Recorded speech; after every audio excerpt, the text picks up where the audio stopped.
Hello, this is the Joyful Hermit, and I'm still resting in bed, sinus infection. But more than that, sometimes when I get ill, well, I guess any time, it seems like I get very, very ill. Or when some event happens, it is very, very an event that lays me out for a while.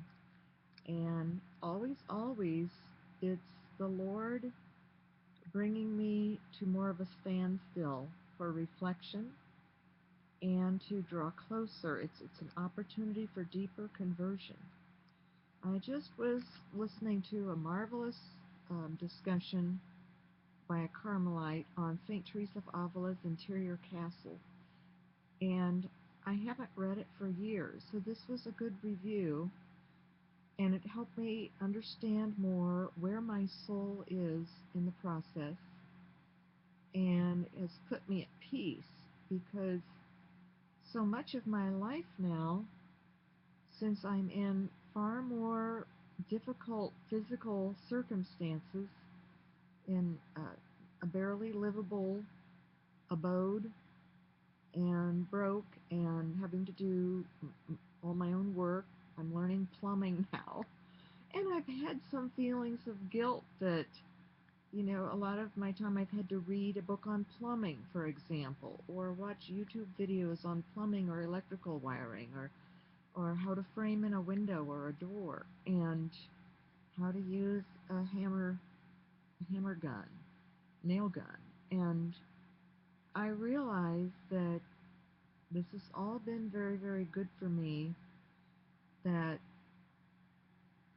I'm more free in the Lord now, and seeking His will now, and it doesn't matter so much. It just doesn't matter. And it's no race.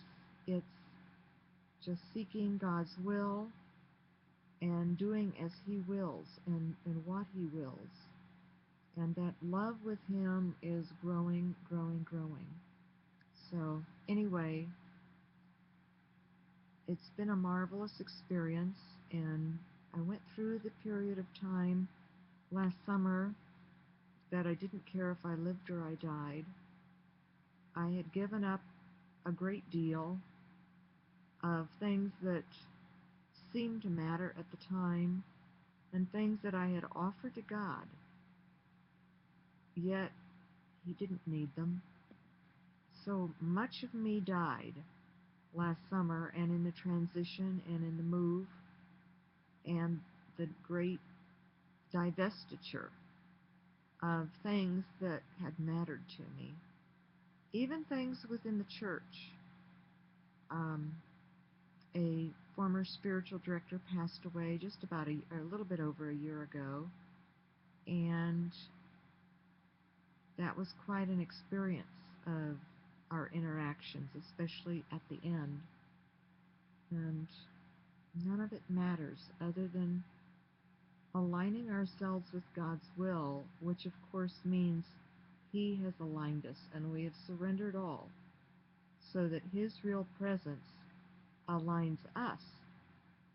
And we really do very little, and seemingly the efforts that we make